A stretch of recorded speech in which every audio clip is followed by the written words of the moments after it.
You're listening to I-95, Bangor's classic rock station with JStew and Corey in the morning. JStew and Corey rock. I-95, JStew and Corey on Bangor's classic rock station. 95.7 FM, Friday. Here we are. It is. Oh, yeah. Trust me, I know exactly what day of the week it is. Yeah, I know you do. That's awesome. What was that? Oh, that's at your house, I guess. That's my dog trying to get in the studio. That's awesome. Yep. I love that. It's like, hey, you're the only one awake in the house. Come let me out. Sorry, man. I got stuff to do. Right. It's Friday, so we got the four-way. And it's not a terrible one. It's a little awkward, but whatever. Mm-hmm. I mean, that's our morning show. It's not terrible. It's a little awkward, but here we are. Yeah, we've got Deep Purple's Highway Star, Aerosmith, I Remember Walking in the Rain, Kiss, Hard Luck Woman, and Fox on the Run from Sweet. Oh, boy. Yeah. Hello, 70s. The 70s called, and they want all their songs back. Yeah, well, 70s, that was a good year. You were born in the 70s, right? Oh, yeah. I was born at the tail end of the 70s, I feel like. I prefer to tell people I was born in the 1900s. Some of my students, you can tell that, like, they think about that for a second. You know, like, I'll say stuff like that. I'll be like, well, I go easy on me. I was born in the 1900s. And they'll look at me like, you were? And it's like, well, yeah, think about it, kid. The 1900s were only 25 years ago. That's not that long, That's so crazy. Granted, that's twice your life, but still. Oh, trust me. They take any opportunity to truthfully make me feel old.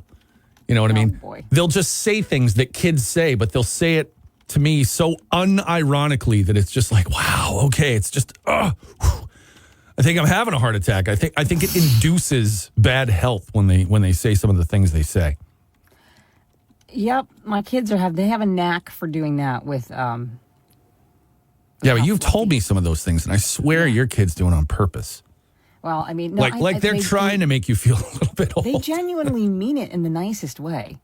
They just don't realize that you don't say those things. Like when they call you lumpy and fluffy and stuff like that? Or my favorite, I just, a Facebook memory popped up the other day, and it was a poem my daughter had written, and at the very last, it was like, my mom is this, and she has cracked hands. And I was like, oh, yeah. One kid said to me a week or two ago, something about my beard. I don't remember how it came up, my little soup strainer here. And they go, no, it looks good. It looks like my grandpa's.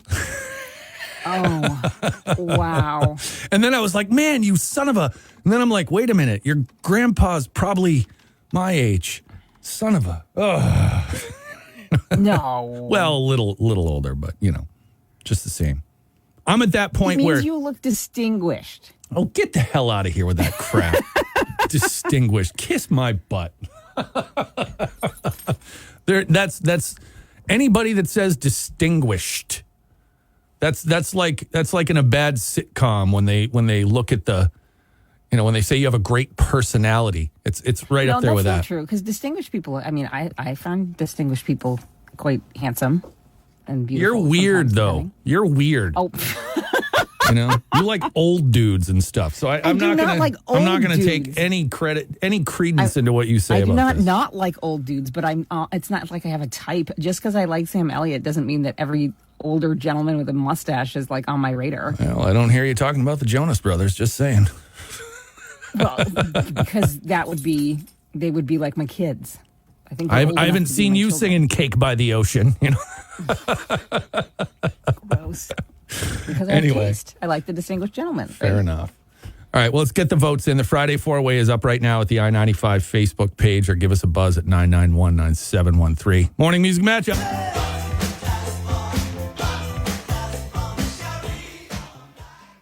I-95, JStew and Corey on Bangor's classic rock station. One thing we have not addressed yet this morning, and I think maybe next hour we'll really sort of dig into this a bit, is, of course, Dickie Betts passed away yesterday from the Allman Brothers. I mean, he was no spring chicken or anything like that, but it's battling still cancer too for a long time. Yeah. So, I mean, it was sort of all the things. But, you want to talk about a guitar player that pretty much influenced everybody around him. Created a sound for sure. Yeah. I mean, when you think Southern rock and the name Dickie Betts pops up, you're just like, and it's just like it's not even a question.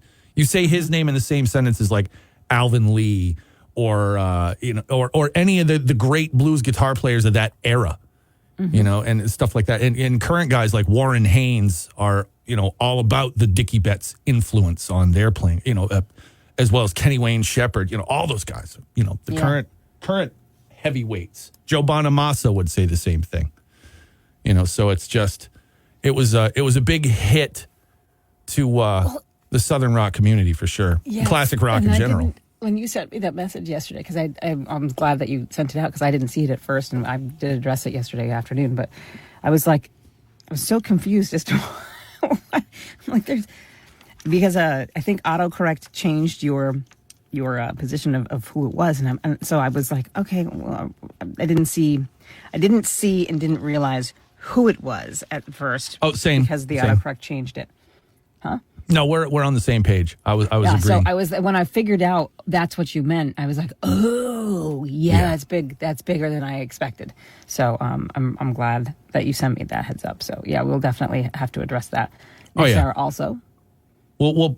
I was just going to say next hour we'll pack in some Allman Brothers. We'll throw like a good chunk in there and just onto the life of Dickie Betts this morning. We'll do that in the 7 o'clock hour. I can't wait. Rock out with some great Southern rock. Yeah. Yeah. Meantime, we've got to wrap up this matchup. If you head over to the I-95 Facebook page, you can vote there for. Let me see if I can do it. We got Kiss, Deep Purple. Yep, that's it. All right, Aerosmith and Sweet. Yep, gone. Wouldn't have remembered. Yeah. That's it. Yeah, I'm done. It's the story of my life. I can remember my phone number from when I was 5, but I can't remember who's in the matchup from this morning. So from literally like 10 minutes ago when I said it the first time. Oh, listen, that's your 50s right there. Your 50s are remembering half of what you knew a second ago, all of what you knew 50 years ago. And you're going to forget everything you learned tomorrow. So it's it's great. Can't wait. This is what you have to look forward to. Get on the train. All right, wrap up the matchup. When we come back, we'll have our winner right here on I-95.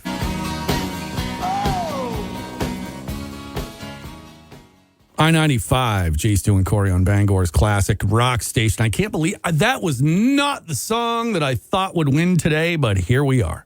Here we are. I know. I was surprised. I didn't see that one coming. No. I mean, we talked about it this week. Like Garth Brooks did a fantastic cover of this song. I also learned this morning you've always thought that was Rod Stewart. I did. I always thought that was Rod Stewart. Well, I bet you $1 million that it was a calculated maneuver on like Gene and Paul's part to write a Maggie May-ish song because it was already those guys were all about doing whatever they had to do to write hit singles. You know what I mean? Yeah. And because that was their job. There's nothing wrong with that. There's no shame in it. But of course it sounds like Rod Stewart. And they had all of these years I have thought it. When it started, I was like, why are we playing Rod Stewart? This is a mistake. Nope. No, I know. It's weird. It's a great tune as far as those sorts of things go. As far as like just unplugged, jangly acoustic songs, it's a great song. I love that. I felt Absolutely. Like every time we play that, I go right back to 6 years old when I would take that record. I can't remember. I'm too stupid to remember. I think it was on Rock and Roll Over, but I had Double Platinum, which was like a greatest hits record.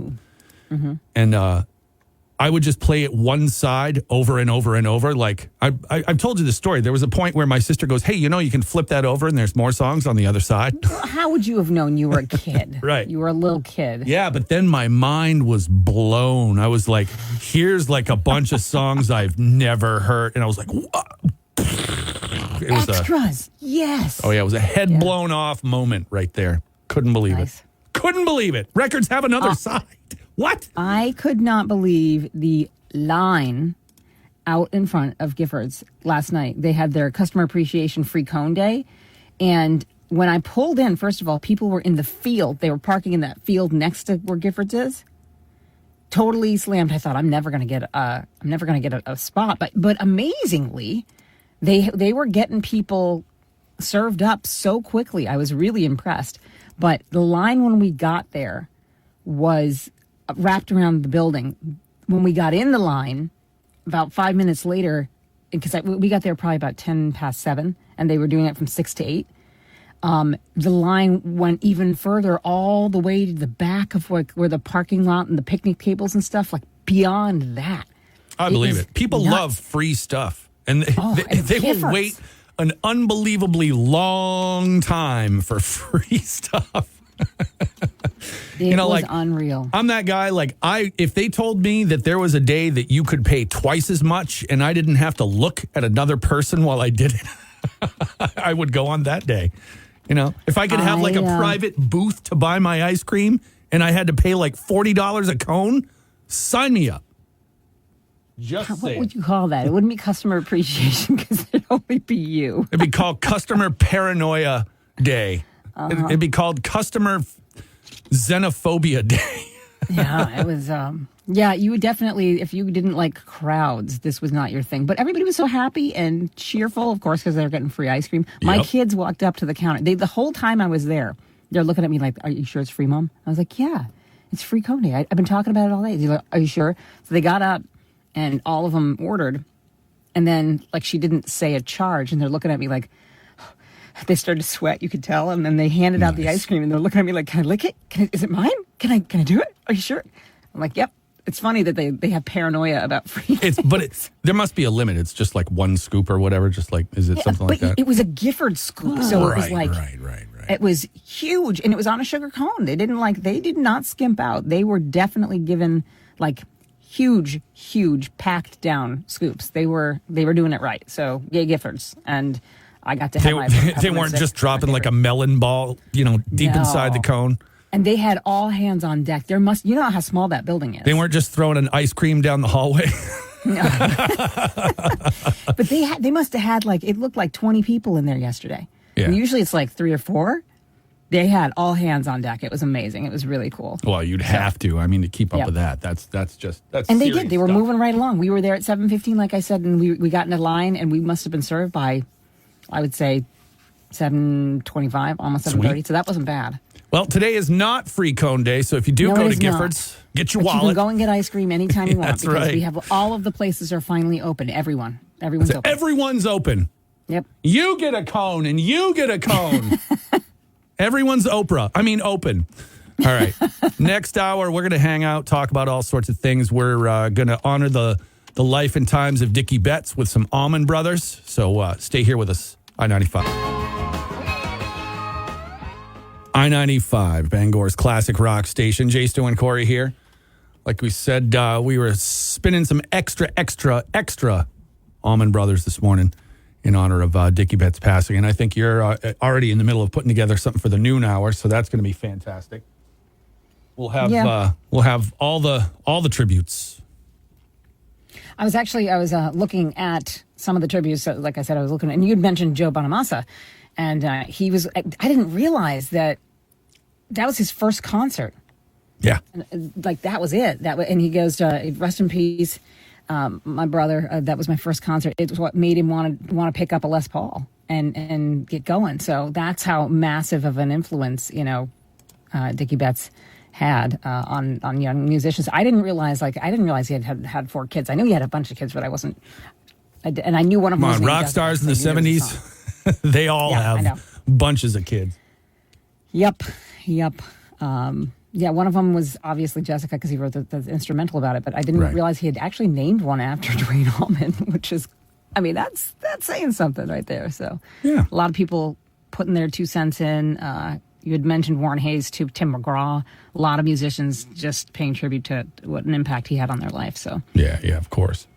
So pretty amazing. All we can do is play the music. That's the part we're good at, is just making sure that we have all that music for you, so you can celebrate it your way as well. So I think that's the good idea. We'll.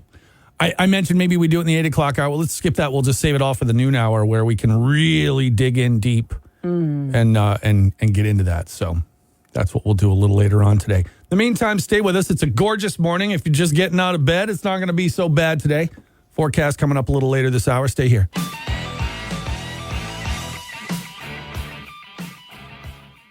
I-95, JStew and Corey on Bangor's classic rock station, 95.7 FM. I saw maybe potentially one of the most disgusting things I've seen in a minute.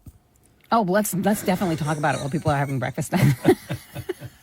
Well, it's not like it's not throw up gross. So I promise you that. So everybody's talking about how Barbie was such a big movie this year and stuff like that, right? So in honor of I forget exactly what it was, but Heinz or one of the big ketchup companies has put out a limited run of pink barbecue sauce. Whoa.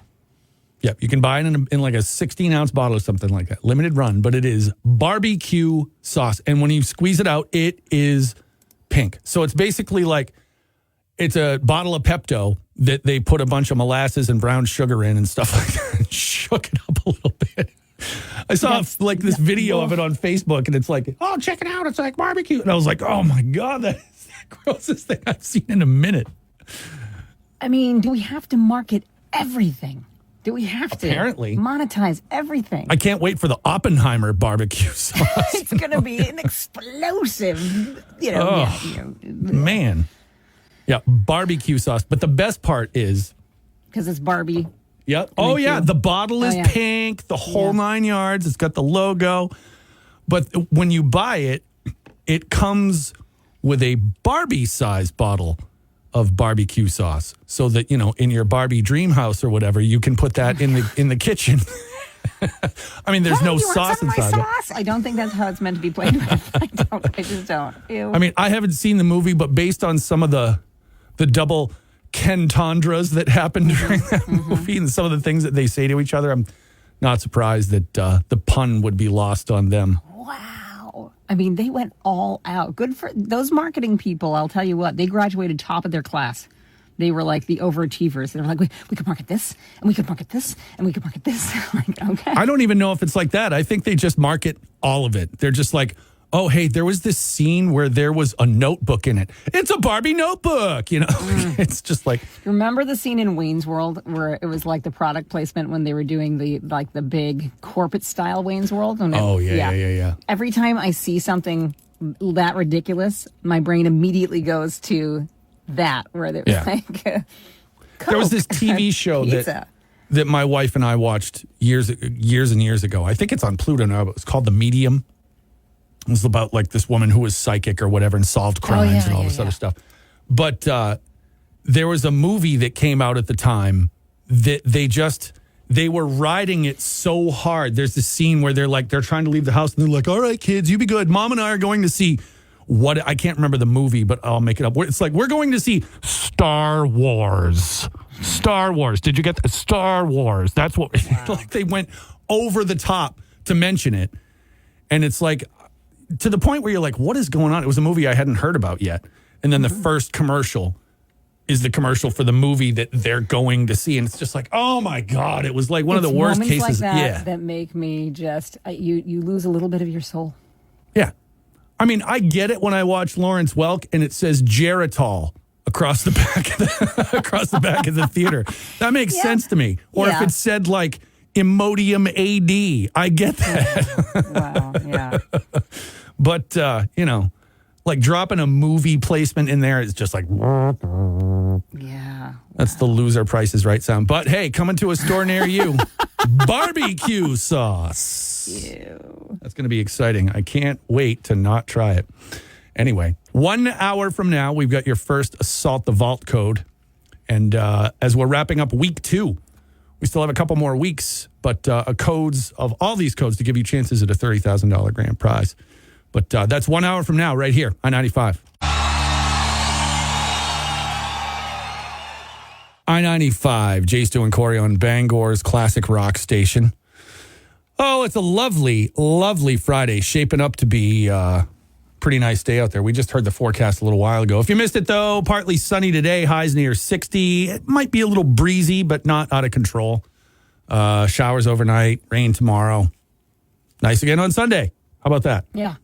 Well, yesterday we hit above 60, which I was really excited about. I got in my car and it was like 63, and I was like, right on. All right. Then again, we had talked about suns out, guns out, how like back Monday or Tuesday when it was warm and it was 50 or 52, people were in tank tops. And like yesterday, it was definitely like full on summer gear. I remember a couple of years ago, we had our first big 60-something. Actually, it came in February. It was during February vacation. Right. It was like 65 degrees. And I was on my way to a MAM class. And I had my employee, Kobe.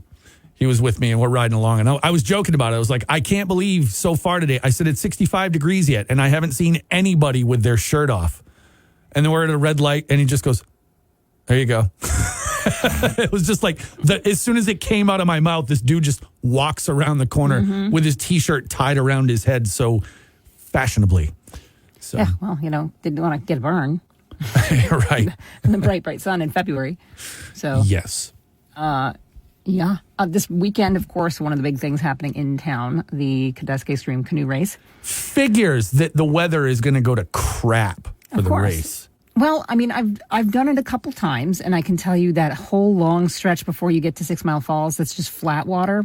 It's kind of nice when you've got a little misting going on because you get hot after a while. Right? I'll take your word for it. So you get down to 6 Mile Falls, and it's still so high. A lot of the water's still so high it that is. And I'm hoping, because I did it the first year with our you know why the water's high? Because Saturday is 420.